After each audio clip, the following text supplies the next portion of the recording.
नमस्कार, आपके साथ मैं हूं अर्पिता आर्य। यूपी चुनाव में कैराना का दांव भरपूर चला जा रहा है। मुख्यमंत्री योगी आज कैराना में उन परिवारों से मिले जिन्हें यहां से पलायन करना पड़ा था। योगी ने इस परिवार का हौसला बढ़ाया और कहा कि कभी भी हिम्मत नहीं हारनी चाहिए। योगी ने बाद में दो टूक साफ कर दिया कि कैराना से गए सारे लोग वापस लौट चुके हैं। सरकार हर कदम पर उनके साथ है। बिना किसी भेदभाव के राज्य में विकास और विश्वास का माहौल कायम है। चीजें आगे बढ़ेंगी तो एक नया विश्वास जगेगा और उस विश्वास के साथ आगे बढ़ना चाहिए कि जीवन में कोई दुकान में ये माहौल है और छोटे छोटे बच्चे हैं जी जो खुद जिन्हें कोई मतलब नहीं जी वोट से, बस ये भी यही चाहे क्योंकि उन्होंने अपराध देख रखा है। तो ये उस वक्त की तस्वीर हम आपको दिखा रहे हैं जब सीएम योगी यहां पर पहुंचे, परिवार वालों से मिले, उनका ढांढस बंधाया। ये तस्वीरें हम आपको दिखा रहे हैं यूपी चुनाव में कैराना दांव। उत्तर प्रदेश के मुख्यमंत्री योगी आदित्यनाथ परिवारों से मिलने पहुंचे हैं और उन्हें मुआवजे की बात भी कही है। तो एक नया विश्वास जगेगा और उस विश्वास के साथ आगे बढ़ना चाहिए कि जीवन में हम लोग जब उन चीजों को लेकर के ही करने का प्रयास करेंगे तो फिर नहीं हो पाएगा। ईद का दिन कैराना के लिए बहुत खुशी का दिन था जी।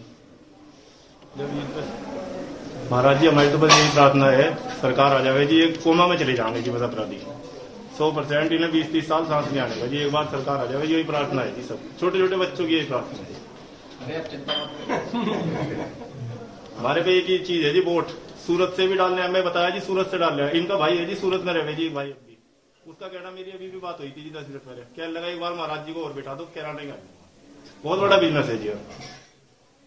अपना शुरू करिए ना, काम शुरू करिए। वो उसने तो ये शर्त रखी जी, एक जिस दिन शपथ ग्रहण में महाराज जी बोल रहे होंगे मैं सूरत से फ्लाइट में कैराना था, ये शर्त थी उसके आगे।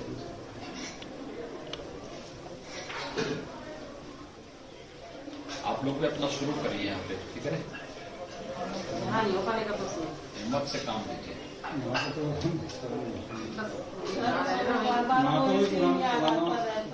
देखिए, पुरानी चीजों को व्यक्ति को ठीक है, घटनाएं दुखद होती है, लेकिन व्यवस्थाएं परिवर्तनशील है।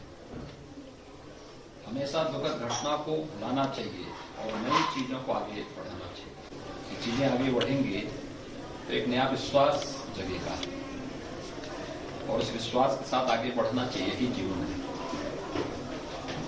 हम लोग जब उन चीजों को लेकर के ही करने का प्रयास करेंगे तो फिर नहीं हो पाएगा। ईद का दिन कैराना के लिए बहुत खुशी का दिन था जी। जब ईद पे सुबह 10 बजे टीवी पे पट्टी चली कि मुकीम काला शहर की में ढेर हो गया जी। 3 परिवार, चारों परिवार उसी के पीड़ित थे जी, बहुत ज्यादा पीड़ित थे। तो इसीलिए मतलब भगवान से इतनी प्रार्थना करी और आपका धन्यवाद करा किया, सो उसने पाया, ठीक है ना? सब कुछ आपकी बदौलत है। जो जैसे कर रहा है उसको वैसे ही फल प्राप्त होगा, उसमें निश्चित रहिए। चीजें आगे बढ़ेंगी तो एक नया। मुलाकात के बाद योगी ने कहा कि उनकी सरकार सूबे से अपराध और अपराधियों की सफाई के लिए प्रतिबद्ध है। योगी ने अपनी कैराना यात्रा को चुनावों से जोड़ने के आरोपों को भी खारिज किया और इसी के साथ साथ उन्होंने कहा कि यहां पर जो लोग हैं उनके अंदर एक हौसला बढ़ाने के लिए आज वो यहां पहुंचे हैं। 1990 के दशक के प्रारंभ में राजनीति के अपराधीकरण और पेशेवर अपराधियों के राजनीतिकरण का दुष्परिणाम कैराना और कांधला जैसे कस्बों ने झेला है। यहां पर हिंदू व्यापारी और अन्य हिंदुओं को व्यापक पैमाने पर प्रताड़ित करके यहां से पलायन करने के लिए मजबूर कर दिया गया था। 2017 के बाद अपराध और अपराधियों के प्रति जीरो टॉलरेंस की नीति के तहत सरकार ने जो कार्रवाई की थी उसके परिणाम स्वरूप इस कस्बे में शांति आई। 2017 में जब मैं यहां आया था तब यहां के लोगों ने मांग की थी कि सुरक्षा की दृष्टि से यहाँ की चौकी के सुदृढ़ीकरण और यहाँ पर पीएसी एक बटालियन की स्थापना हो। चौकी के सुदृढ़ीकरण की कार्रवाई पहले ही हो चुकी थी और यहाँ पर पीएसी के एक बटालियन की स्थापना की कार्रवाई के लिए आज मैं स्वयं यहाँ पर आया हूँ। सरकार अपराध और अपराधियों के प्रति जिस जीरो टॉलरेंस की नीति के तहत कार्य कर रही थी, वह हमारी रणनीति निरंतर आगे भी चलेगी और यही आश्वासन देने के लिए आज मैं स्वयं इस कैराना कस्बे में भी आया हूं। बच्चों के अंदर, महिलाओं के अंदर एक विश्वास देखने को मिला है और ये विश्वास अवश्य रंग लाएगा। एक कैराना कस्बा आपराधिक गतिविधियों का नहीं बल्कि विकास की प्रक्रिया के साथ तेजी के साथ आगे बढ़ा है। यहाँ की जो मांग थी कि यहाँ पर अक्सर जाम होता है, आज बाईपास बन रहा है। औद्योगिक इकाइयों का यहाँ पर पुनर्गठन के साथ साथ नई इकाइयां लग रही हैं। काफी बड़े पैमाने पर यहाँ की जो औद्योगिक प्राधिकरण है उसके माध्यम से विकास और निवेश की जो संभावनाएं यहाँ पर बनी है, उसके माध्यम से बहुत सारे लोगों को स्थानीय स्तर पर ही रोजगार मिलना प्रारंभ हुआ है, व्यापार बढ़ना प्रारंभ हुआ है। इस मौके पर हमारे संवाददाता ने लोगों से बात की तो लोगों ने भी आज तक के सामने रखी अपने दिल की बात। कैराना से कुमार कुणाल की पलायन वाली गली से ग्राउंड रिपोर्ट। सियासी तौर पर इसे काफी अहम माना जा रहा है। कई बार विपक्ष जो है वो कानून व्यवस्था का मुद्दा उठाता रहा है और इसीलिए यहाँ पर आकर के जो विस्थापित परिवार है उनसे मुलाकात करना, साथ ही साथ ये पश्चिमी उत्तर प्रदेश है जहाँ मुस्लिम आबादी बहुत ज्यादा है और दूसरी बात यहाँ पर जो किसान आंदोलन है उसका असर है, तो उसको कहीं ना कहीं काट उसकी ढूंढी जा रही है इस तरीके से कि कानून व्यवस्था की स्थिति दुरुस्त हुई है, अच्छी हुई है। और ये एक तरीके से जो काउंटर नरेटिव है वो कोशिश की जा रही है मुख्यमंत्री योगी आदित्यनाथ द्वारा सेट करने की कि यहाँ पर किसानी का मुद्दा नहीं है, यहाँ पर बाकी सारे मुद्दे नहीं है, जो व्यवस्था सुधरी है, जो कानून व्यवस्था सुधरी है वो यहाँ पर बड़ा मुद्दा बनाने की कोशिश। और हम आपको यहाँ की इस गली की तस्वीर दिखाते हैं कि इसी गली से कई सारे जो परिवार हैं वो विस्थापित हुए थे, कुछ हरियाणा गए थे, कुछ दिल्ली गए थे, गुजरात तक भी विस्थापन हुआ था। उसके बाद परिवारों का वापस लौटना शुरू हुआ है और कई सारे परिवार वालों से हमने बातचीत भी की। उनका ये कहना है कि स्थिति काफी सुधरी है। छोटी सी गली है ये कैराना तहसील की, जिसको चौक बाजार कहा जाता है, लेकिन यहाँ से जो संदेश है वो बड़ा देने की कोशिश है पूरे प्रदेश में कि विस्थापितों को हम वापस ले आए, कानून व्यवस्था हमने सुदृढ़ कर दी। तो इस तरीके से। और अब बात दिल्ली की मैली यमुना की, क्योंकि छठ महापर्व आज से शुरू हो रहा है, लेकिन यमुना के काले काले पानी में तैर रहा ये जो झाग है, सफेद जहर, वो तस्वीर हम आपको दिखाएं। ऐसे में छठ व्रती जाए तो जाए कहां, ये सवाल है। इस महापर्व के पावन मौके पर लोग यमुना में जहरीली डुबकी लगाने के लिए मजबूर हैं। अब सवाल ये है कि क्या यमुना की सफाई पर सिर्फ सियासत होगी या कोई इसकी सुध भी लेगा। सत्ता पक्ष ने तो घाटों पर पूजा की इजाजत नहीं दी, लेकिन विपक्ष बार बार सरकार से सवाल पूछ रहा है। यमुना की ये स्थिति, हवा खराब, पानी खराब, जिम्मेदार कौन? देखिए, नदी हमेशा राज्य के पास है और नदी को स्वच्छ रखना ये राज्य सरकार की जिम्मेदारी है। और मुख्यमंत्री के रूप में अरविंद केजरीवाल ने 2013 से वादा किया है कि हम 5 साल में साफ कर देंगे नदी को और आप डुबकी लगा सकते हैं। आज स्थिति देखिए, हवा भी जहरीली, पानी भी जहरीला और ऊपर से छुपाने की कोशिश। छठ पे प्रतिबंध लगाएंगे क्योंकि मीडिया न आए, ताकि वो पाप न दिखे, कमियां न दिखे, गंदगी न दिखे। दबाव बना, लोग बाहर आए, हम सब निकले, बीजेपी निकली, तो उन्होंने छठ को तो प्रतिबंध हटा लिया, लेकिन लगा दिया उसमें कि नदी पे मत आओ। क्यों? क्योंकि ये छुपाना था, ये अरविंद केजरीवाल जी को छुपाना था कि कितनी जहरीली जमुना जी हो चुकी हैं और इसको छुपाने के लिए उन्होंने छठ पे प्रतिबंध लगा दिया।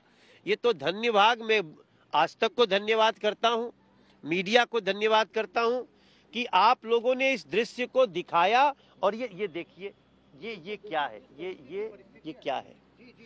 ये सीधा अभी मैं इसको छू रहा हूं ना, तो मैं जब तक इसको हाथ साबुन से न धो लूं, मैं अपने मुंह नाक से बचाऊंगा इसको।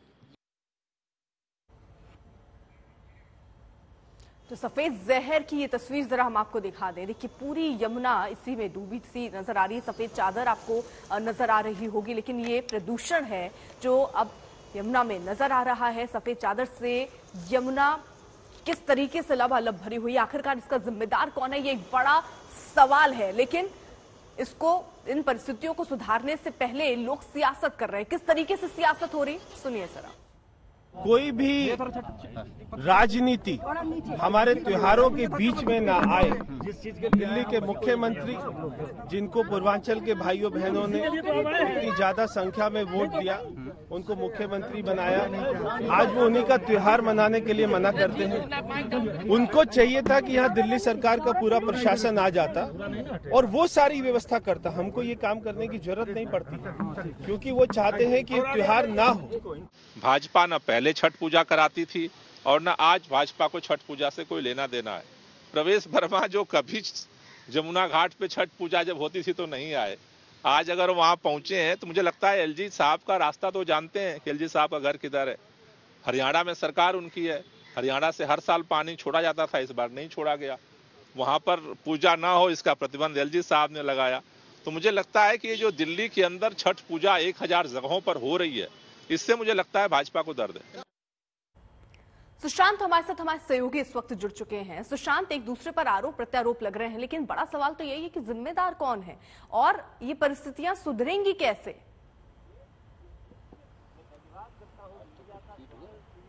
देखिए अर्पिता, लगातार इस मुद्दे पर अब राजनीति जो है वो शुरू हो गई है। दिल्ली बीजेपी के पूर्व प्रदेश अध्यक्ष, मौजूदा सांसद मनोज तिवारी ने सीधा ठीकरा इस पर दिल्ली के मुख्यमंत्री पर फोड़ा। उन्होंने साफ तौर पर कह दिया कि इसके लिए मुख्यमंत्री जिम्मेदार हैं, सुमोटो सुप्रीम कोर्ट को लेना चाहिए और सरकार को बर्खास्त कर देना चाहिए। वहीं दूसरी तरफ अगर पर्यावरण मंत्री गोपाल राय की बात करें, उन्होंने कहा कि अगर कभी बीजेपी के नेता यमुना घाट पर जो है वो नहीं पहुंचते। आप तस्वीरें देखिए, मैं आपको तस्वीरें दिखाना चाहूंगा कि इस तस्वीरों को देख करके दिल्ली वाले क्या सोचेंगे कि उनको ना तो साफ हवा मिल पा रही है, ना साफ पानी मिल पा रहा है, और इस मैली यमुना का पानी पीकर के लोग जाए तो कहाँ जाए, क्योंकि जिस तरीके की इस पानी को पीकर के बीमारियों को लोगों को झेलना पड़ेगा, वो कितनी परेशानी से लोग जूझेंगे, ये एक बड़ा सवाल जो है वो खड़ा होता है। और ये तस्वीरें आप लगातार देखिए कि लगातार सुबह से ही अगर बात की जाए तो ये पानी यमुना का जो है वो लगातार आगे की तरफ यानी आईटीओ से होता हुआ कालंदी कुंज और उसके बाद उत्तर प्रदेश की सीमाओं तक जो है ये पहुंच रहा है। और कितना पानी जो है वो स्थित, सीधे अब आपको लिए चलते हैं, योगी आदित्यनाथ संबोधित कर रहे हैं कैराना में। जी, श्री रमेश गौड़ कश्यप जी, श्री अजय शर्मा जी, के शुक्ला जी, उत्तर प्रदेश के पुलिस महानिदेशक श्री मुकुल गोयल जी और भारी संख्या में आज के इस कार्यक्रम में उपस्थित जनपद शामली के सभी उपस्थित भाइयों बहनों, कभी इतिहास में भारत की संगीत की एक विशिष्ट विधा के लिए विख्यात रहा कैराना घराना किस जन्मभूमि और पश्चिमी उत्तर प्रदेश के प्रमुख व्यापारिक केंद्र कैराना में आज हम सब आपकी चिर प्रशिक्षित मांगों को यहां पर पूरा करने के लिए आए हैं। मैं इस अवसर पर धनतेरस, दीपावली, गोवर्धन पूजा, भैया दूज और हम अगले 3 दिन के अंदर ही गोपाष्टमी का पावन पर्व भी मनाएंगे। इन सब की बधाई आपको देते हुए आप सभी भाइयों बहनों का मैं हृदय से अभिनंदन करता हूं। भाइयों बहनों, याद करिए 2017 में भी मैं शामली में आया था। अन्य कार्यक्रमों के सिलसिले में मेरा आना होता रहा है और तब मैंने कैराना के बारे में कहा था कि यहां पर सुरक्षा का बेहतर वातावरण देंगे। मुझे याद है कैराना की इस पीड़ा को बाबू हुकुम सिंह जी ने जोर शोर से उठाया था। आज बाबू हुकुम सिंह जी हमारे बीच में नहीं हैं। मैं उन्हें उनके स्मृतियों को नमन करते हुए विनम्र श्रद्धांजलि अर्पित करता हूं। और भाइयों बहनों, इस क्षेत्र के बारे में जो विकास की उनकी सोच थी, विकास की सोच को आगे बढ़ाने के लिए आज हम सब इस पश्चिमी उत्तर प्रदेश के कभी प्रमुख व्यापारिक केंद्र के रूप में रहे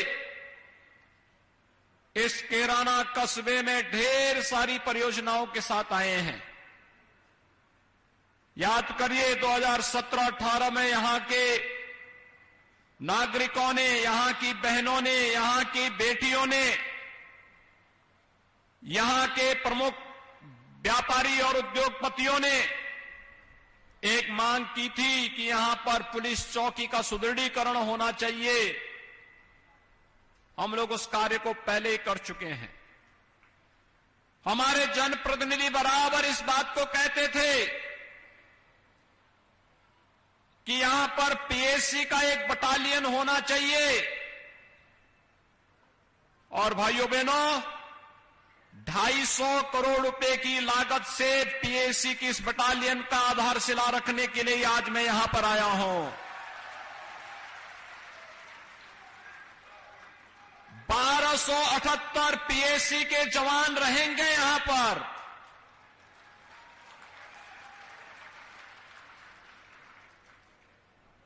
ये पीएससी का एक बटालियन, कैंप छोटा होता है, बटालियन बड़ी होती है। यहां पर किसी भी विपरीत परिस्थिति का सामना करने के लिए यहां के प्रत्येक नागरिक के मन में सुरक्षा का एक नया विश्वास जागृत करने के लिए बड़ी भूमिका का निर्वहन करेगा। और यही तो आश्वासन देने के लिए आज एक बार फिर से मैं आपके पास आया हूं, आपसे कहने के लिए।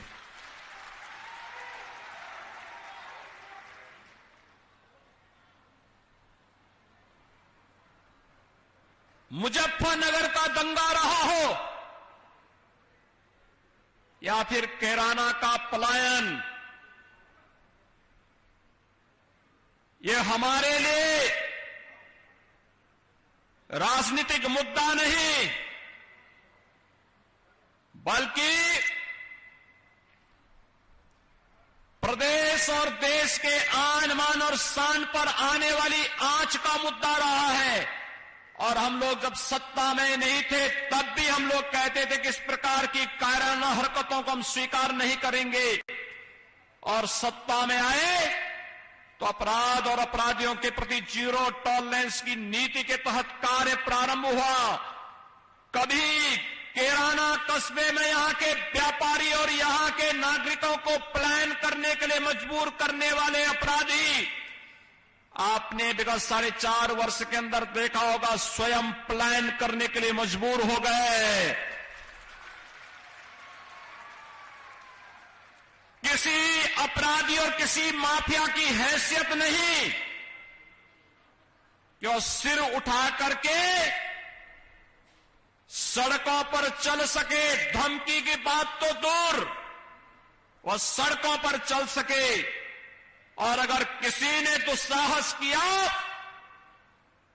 किसी व्यापारी और निर्दोष नागरिक पर गोली मारने का दुस्साहस किया, तो वह गोली उस व्यापारी और उस नागरिक पर तो नहीं लगी, लेकिन उल्टी उसकी छाती को बेचते हुए उसको दूसरे लोग की यात्रा को भी भेज दिया गया। भाइयों बहनों, ये हमारे लिए राजनीतिक मुद्दा हमारे लिए अस्मिता का मुद्दा है, आन वान और शान का मुद्दा है। हम किसी के सम्मान के विरुद्ध कोई कार्य नहीं करेंगे, लेकिन कोई हमारी अस्मिता को ठेस पहुंचाने का प्रयास करेगा, बहन बेटियों की इज्जत के साथ खिलवाड़ करेगा, निर्दोष व्यापारियों का उत्पीड़न करेगा, अराजकता की स्थिति पैदा करेगा, दंगा भड़काने का प्रयास करेगा, तो उसकी आने वाली कई पीढ़ियां भूल जाएंगी फिर कि कैसे दंगा होता है और कैसे सुरक्षा के साथ खिलवाड़ होता है। और यही तो माहौल दिया है, यही माहौल दिया है भारतीय जनता पार्टी की प्रदेश की सरकार ने पिछले 4.5 वर्ष के अंदर उत्तर प्रदेश के अंदर। और भाइयों बहनों, यही कार्य किया है। देश के अंदर आंतरिक और बाह्य सुरक्षा की सुदृढ़ स्थिति को बनाकर के आदरणीय प्रधानमंत्री जी के नेतृत्व में भारतीय जनता पार्टी नेतृत्व की केंद्र की सरकार ने जिन लोगों के लिए वोट बैंक सर्वोपरि है, वे मुजफ्फरनगर के दंगाइयों को सम्मानित करते थे, वे कैराना के आतताइयों का सम्मान करते थे, क्योंकि उनके लिए वोट बैंक महत्वपूर्ण था। जब मुजफ्फरनगर में 2 निर्दोष नौजवान मारे जाते हैं, तब लोगों को जाति नजर नहीं आ रही थी। जब वहां पर निर्दोष हिंदुओं के घर जलाए जा रहे थे, तब ये जातिवाद की राजनीति करने वाले, तब इनको जाति नजर नहीं आ रही थी। लेकिन भाइयों बहनों, ये धर्म चक्र है, इसी के लिए कहा गया है धर्म चक्र प्रवर्तनाय की बात इसीलिए कही गई है। ये चक्र तो धर्म का घूमता है, ये चक्र ऐसा मोदी जी ने घुमा दिया है। जो लोग कल तक मंदिर जाने में संकोच करते थे, आज उनका टीका इतना बड़ा लगता है, तिलक इतना बड़ा लगाते हैं कि जैसे यही सबसे बड़े हिंदू हैं।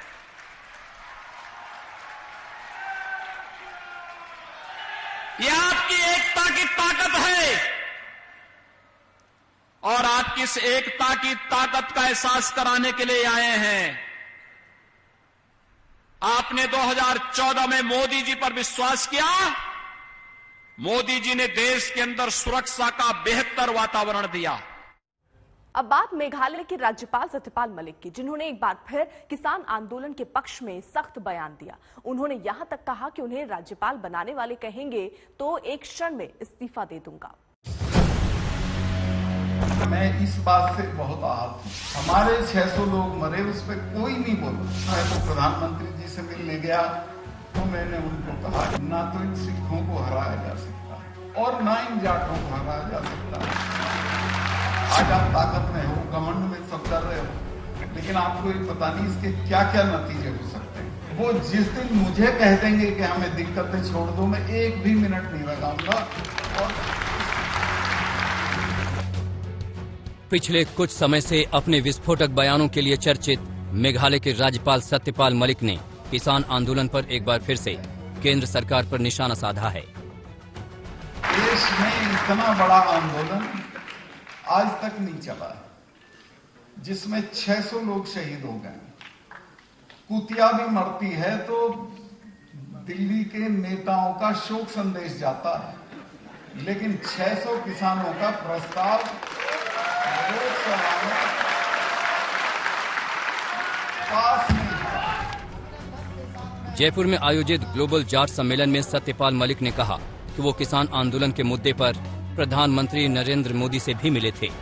मैं तो प्रधानमंत्री जी से मिलने गया तो मैंने उनको कहा कि आप गलतफहमी में हैं, ना तो इन सिखों को हराया जा सकता। इनके गुरु के 4 बच्चे उसकी मौजूदगी में खत्म हो गए थे, लेकिन उसने सरेंडर नहीं किया था। और ना इन जाटों को हराया जा सकता।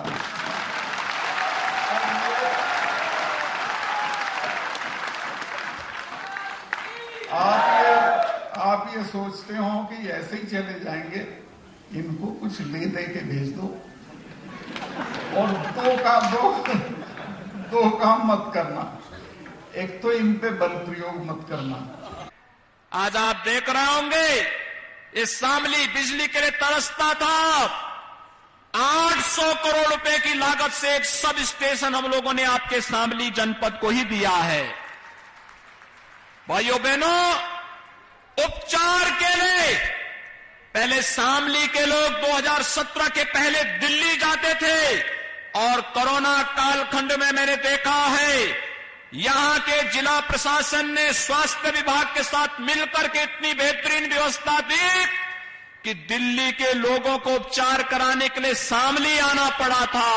और अब तो हम शामली में मेडिकल कॉलेज को भी निर्माण करने की प्रक्रिया के साथ आगे बढ़ रहे हैं। शामली जनपद का भी तो अपना मेडिकल कॉलेज होना चाहिए, क्यों नहीं होना चाहिए? सुरक्षा का हम पुख्ता इंतजाम करेंगे और हमने तय किया है सुरक्षा के साथ किसी को खिलवाड़ करने की छूट नहीं देंगे, कानून को हाथ में लेने की किसी को छूट नहीं। सुरक्षा सबको, लेकिन अगर किसी ने सुरक्षा में सेंध लगाने का प्रयास किया तो फिर उसको भी मालूम है कि कौन से लोग की यात्रा पे फिर निकलना है। और इसलिए भाइयों बहनों, ये कैराना, इसका अपना इतिहास रहा है। कभी कैराना घराना मशहूर था संगीत के क्षेत्र में, शास्त्रीय संगीत के क्षेत्र में इसकी अपनी एक पहचान थी। पूरा भारत का फिल्म जगत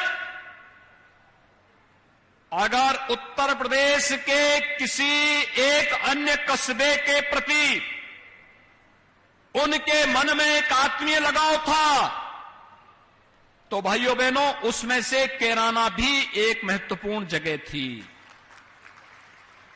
लेकिन आज कैराना घराने की पहचान को कुछ लोगों ने अपनी फितरत और अपनी नफरत की भावना के साथ इसकी इस पहचान को मिटाने का कुत्सित प्रयास किया। यहां के व्यापारियों को, यहां के नागरिकों को पलायन करने के लिए मजबूर किया था। आज मैं इसीलिए आया हूं, जो मांग आपने की थी 250 करोड़ रुपए की लागत से पीएससी की इस बटालियन के आधारशिला को रखने के लिए, और भाइयों बहनों 1278 जवान यहां पर पीएससी के रहा करेंगे। और पीएससी का जब डंडा चलेगा तो बड़े से बड़े दंगाई अपने आप ही दूसरे लोग की यात्रा करता हुआ दिखाई देगा। अब वह यहां पर अराजकता नहीं फैला सकता, और अगर फैलाएगा तो फिर उसको भी मालूम होगा कि इसके बाद कोई और चारा नहीं होगा गले में तख्ती लटकाने के सिवाय। और भाइयों बहनों, आज इसीलिए हम सब आपके बीच आए हैं आपसे कहने के लिए, ये विकास की परियोजनाएं जो यहां पर यहां के लोगों के जीवन में परिवर्तन लाएगी। आपने देखा होगा कैराना से बाईपास निकल रहा है, शामली बाईपास के रूप में विख्यात होगा। जाम की समस्या का समाधान सदैव के लिए, व्यापारिक गतिविधियां, मुझे प्रसन्नता है 2017 के बाद, 2017 के पहले जो व्यापारी चले गए थे, पलायन कर गए थे, जिन लोगों ने भय और दहशत के माहौल में यहां से पलायन किया था, आज वे वापस आए हैं और उनको व्यापार में तेजी के साथ उन्होंने निवेश करके व्यापार को अपना बढ़ाया है। मैं उन सब का अभिनंदन करता हूं। और मैंने पहले भी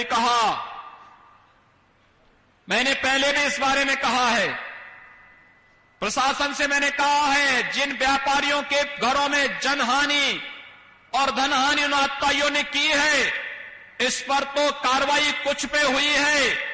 अगर इसके बाद भी कोई बचा है तो उसको भी छोड़ा नहीं जाना चाहिए। दूसरा, उन पीड़न के शिकार हुए लोगों को हम सरकार की तरफ से भी मुआवजा देंगे, उनको हम सम्मान को आगे वे व्यवसाय कर सकेंगे, इसके लिए सरकार की तरफ से हम उन्हें सहायता उपलब्ध करवाएंगे। भाइयों बहनों, हमें इस बात को ध्यान में रखना होगा कि जो हमारी पहचान है उस पहचान को हर हाल में बनाए रखें और उस पहचान के साथ खिलवाड़ करने की छूट किसी को भी न दें। पश्चिमी उत्तर प्रदेश का नौजवान, यहां का किसान, यहां की माताएं मेहनती हैं, जीवन के प्रत्येक क्षेत्र में अपनी एक नई पहचान बनाने के लिए लालायित हैं और आज उसको हम भी सरकार की तरफ से सहयोग करने के लिए आज यहां पर आए हैं।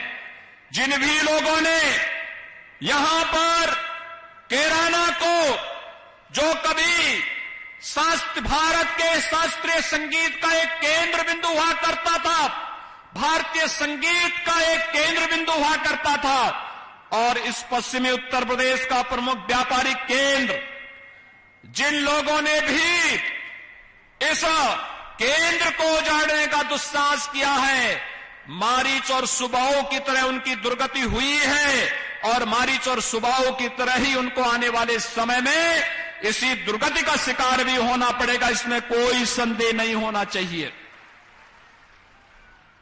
ये तो विश्वामित्र का यज्ञ है और ये तो तब जब आज देश के अंदर एक नयापन देखने को मिल रहा है।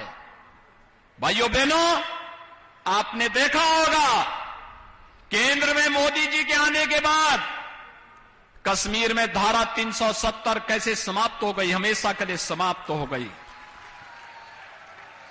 3 तलाक की कुप्रथा को कैसे लगाम लगा दिया गया, ये किसी से छुपा हुआ नहीं, हमेशा के लिए समाप्त।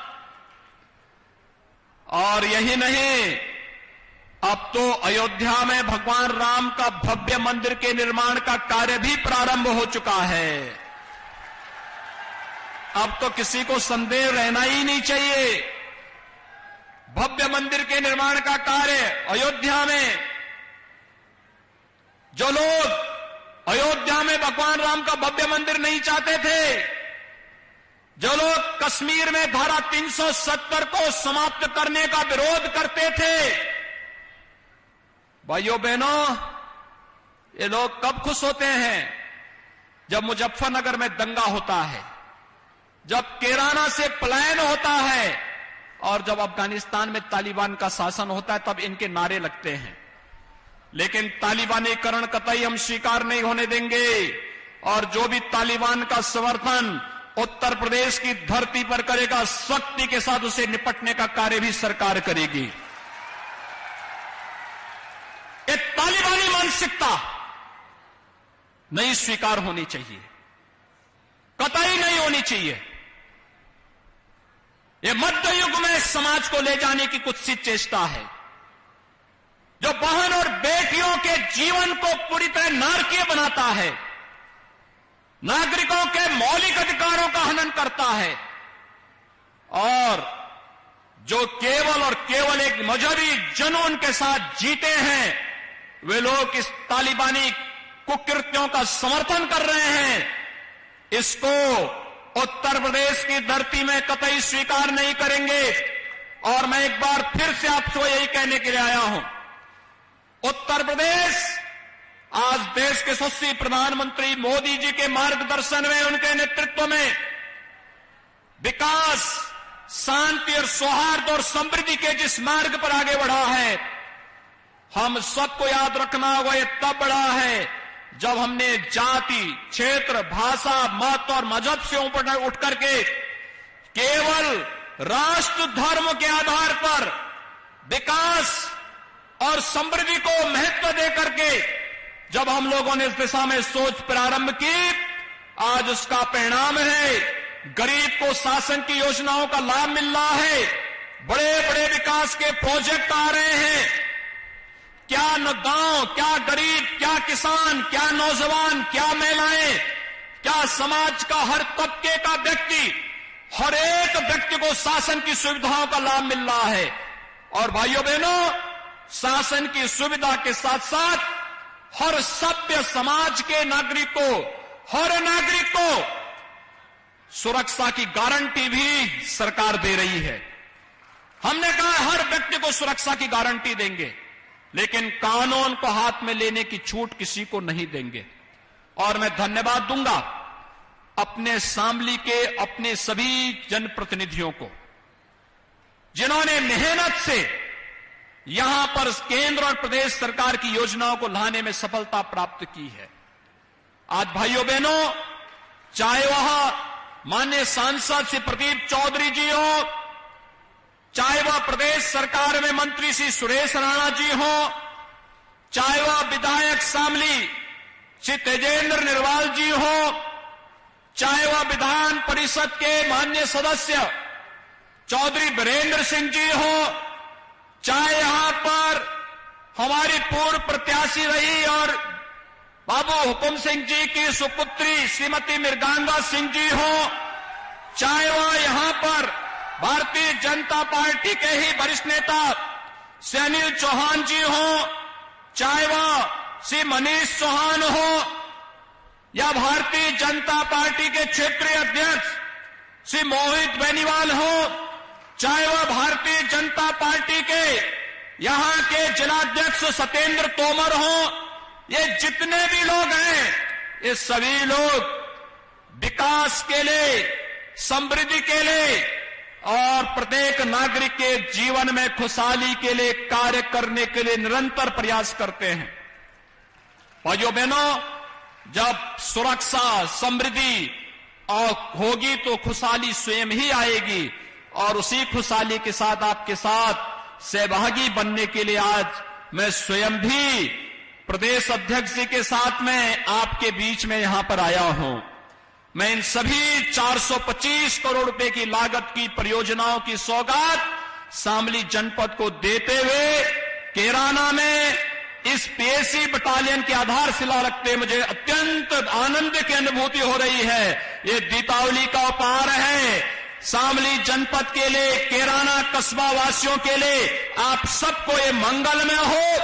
यह बटालियन यहां पर सुरक्षा का बेहतर वातावरण बना पाएगा, इस विश्वास के साथ आप सभी को बेझिझक कैराना को उसकी पहचान दिलाइए। संगीत के प्रमुख घराने के रूप में इसकी जो पहचान थी, उस कैराना घराने की पहचान के साथ साथ एक प्रमुख व्यापारिक केंद्र के रूप में फिर से कैराना उभरेगा। इसके लिए सभी लोग मिलकर के कार्य करेंगे। सरकार इसमें भरपूर सहयोग करेगी। यहां पर कुछ औद्योगिक केंद्र विकसित करने की मांग हमारे जनप्रतिनिधियों ने की है। उसके लिए सरकार पूरी संवेदनशील तरीके से इस कार्यक्रम को आगे बढ़ाएगी। इस विश्वास के साथ एक बार फिर से मैं आप सबको हृदय से बधाई देता हूं, अपनी शुभकामनाएं देता हूं और अपनी वाणी को देता हूं विराम। जय जय श्री राम, जय जय श्री राम। साइबर अपराधियों ने ऑनलाइन ठगी के तरीके में बड़े बदलाव किए हैं। ये शातिर क्रिमिनल फर्जी ऑनलाइन शॉपिंग साइट समेत गूगल पर लुभावने ऑफर्स देकर लोगों को अपने जाल में फंसा रहे हैं। सर्च में ऊपर आने के लिए ये पैसों का इस्तेमाल कर रहे हैं, जिससे डिजिटल दुनिया में नई एंट्री लेने वाले भोले भाले लोग आसानी से इनके शिकार बन रहे हैं। देश की इकोनॉमी को चलाने के लिए कई सेक्टर्स मिलेनियल्स यानी 23 से 38 साल के लोगों की जरूरत के मुताबिक अपने प्रोडक्ट्स बनाते हैं। इनकी मार्केटिंग से लेकर बिक्री की रणनीति तक सब कुछ मिलेनियल्स को ध्यान में रखकर तैयार की जाती है।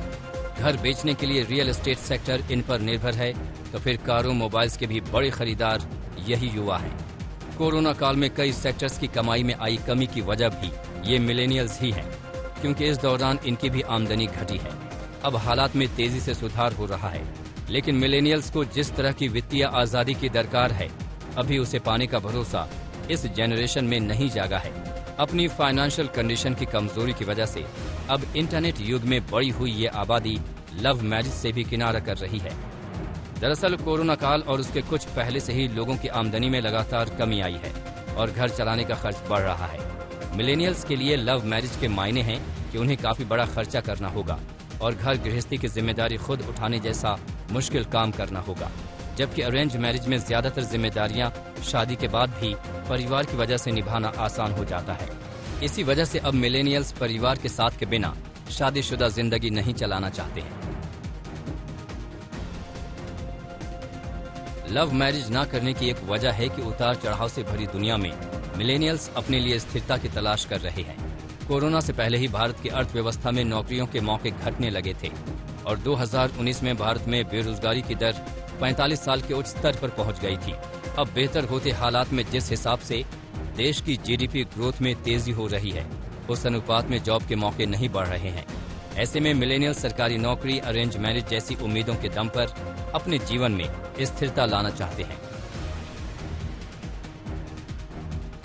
मिलेनियल्स की सोच में आए इस बदलाव का दावा 13 राज्यों के छोटे शहरों और कस्बों के अलग अलग बैकग्राउंड वाले मिलेनियल से बातचीत के बाद किया गया है। इसमें सैनिटेशन वर्कर से लेकर स्नैक बेचने वाले, क्लाइमेट रेफ्यूजी से लेकर छात्र तक शामिल हैं। इस रिसर्च के लिए 900 से ज्यादा मिलेनियल्स से बात की गई। इसके साथ ही CSDS की एक रिपोर्ट को भी आधार बनाया गया, जिसमें 6000 से ज्यादा लोगों के सुझाव लिए गए हैं। इसमें उनसे उनकी आर्थिक उम्मीद, सामाजिक विचार और पॉलिटिकल एटीट्यूड के बारे में राय ली गई। इस बातचीत में पता लगा कि जिन मिलेनियल से बात की गई उनमें से 84% ने अरेंज मैरिज की है। इसकी वजह है कि मिलेनियल अब उस वित्तीय हालत में नहीं है जब वो अपने परिवार से दूर जाकर अपना पार्टनर ढूंढकर अपनी मर्जी से रह सके। लव मैरिज करने के बाद उनका खर्च कई गुना बढ़ जाता है और वो फिलहाल उसे उठाने की स्थिति में नहीं है। आज तक ब्यूरो। साइबर अपराधियों ने ऑनलाइन ठगी के तरीके में बड़े बदलाव किए हैं। ये शातिर क्रिमिनल फर्जी ऑनलाइन शॉपिंग साइट समेत गूगल पर लुभावने ऑफर्स देकर लोगों को अपने जाल में फंसा रहे हैं। सर्च में ऊपर आने के लिए ये पैसों का इस्तेमाल कर रहे हैं, जिससे डिजिटल दुनिया में नई एंट्री लेने वाले भोले भाले लोग आसानी से इनके शिकार बन रहे हैं। इस बार दिवाली के मौके पर साइबर क्राइम में जमकर इजाफा हुआ है। सस्ती शॉपिंग ऑफर्स, लॉटरी जैसे लालच देकर मासूम लोगों से त्योहारों में पैसे ठगने की शिकायत खूब बढ़ी है। ये शातिर साइबर अपराधी ठगी के नए नए तरीके इजाद करके लोगों की जेब खाली कर रहे हैं। ये साइबर अपराधी गूगल पर विज्ञापन देकर लोगों को आकर्षित कर रहे हैं, जिससे ग्राहक इनके ऑफर्स के झांसे में फंसकर खुद इन्हें फोन करते हैं। साइबर अपराधी लोगों को कई तरह के लालच देकर खुद को कस्टमर केयर एग्जीक्यूटिव बताकर ऑनलाइन ठगी करते हैं। इसके साथ ही फर्जी ऑनलाइन शॉपिंग साइट बनाकर ज्यादा डिस्काउंट पर सामान बेचने के नाम पर धोखाधड़ी की जा रही है। होम डिलीवरी के नाम पर OTP मांगकर भी पैसे ठगे जा रहे हैं। यानी अब जो ये नया तरीका इन साइबर ठगों ने खोजा है, उससे लोग खुद इन साइबर अपराधियों को फोन करके इनकी साजिश का शिकार हो रहे हैं। इनका जो मुख्य तरीका साइबर अपराध करने का था वो ये था कि वो लोग ऐड देते थे, वो गूगल में ऐड देते थे, जिसमें फर्जी कस्टमर केयर के पदाधिकारी बन के जब लोग इनको कॉल करते थे तो ये ठगना स्टार्ट कर देते थे। इसमें ये होता है कि पहले जो मोडस चलता था जिसमें ये था कि कॉल ये लोग करते थे और लोगों को ठगते थे, अब वैसा नहीं है। अब लोग इसमें फंसे जा रहे हैं, लोग खुद इनको कॉल करते हैं और अपना जो है पैसा खुद गवा देते हैं। तो अगर गूगल पे आप किसी चीज को सर्च करते हैं तो आप सावधान हो जाइए, अन्यथा आपका पैसा ठगा जाएगा। साइबर क्राइम से लोगों को बचाने के लिए पुलिस, सरकार और सामाजिक संस्थाएं खूब जागरूकता कार्यक्रम चला रही हैं, लेकिन इसके बावजूद ये अपराध रुकने का नाम नहीं ले रहे हैं। इसकी वजह है देश की बड़ी आबादी डिजिटल साधनों का इस्तेमाल करना तो सीख गई है, लेकिन वो इसकी सुरक्षा को लेकर अनजान है। देवघर पुलिस कप्तान के निर्देशानुसार जो साइबर अपराध के विरुद्ध हमारा लगातार अभियान चल रहा है, उसमें देवीपुर, मधुपुर, पथरौल और मालगोमुंडा क्षेत्र से कुल 11 लोगों की गिरफ्तारी हुई है, जिसमें 16 मोबाइल फोन, 16 पासबुक, 48,000 नकद और 6 ATM कार्ड बरामद हुआ है। दरअसल हाल ही में जिस तरह से आनंद महिंद्रा ने UPI की बढ़ती पहुंच पर एक वीडियो शेयर किया है, उससे साफ जाहिर हो जाता है कि डिजिटल दुनिया का हिस्सा तो हर वर्ग के लोग तेजी से बन रहे हैं, लेकिन इस दुनिया के ठगों से हर कोई वाकिफ नहीं है और यही तरीका ये ठग अपनाकर अब ऐसे लोगों को टारगेट कर रहे हैं जो फ्री या सस्ते के लालच में खुद इनका शिकार बन रहे हैं। आज तक ब्यूरो।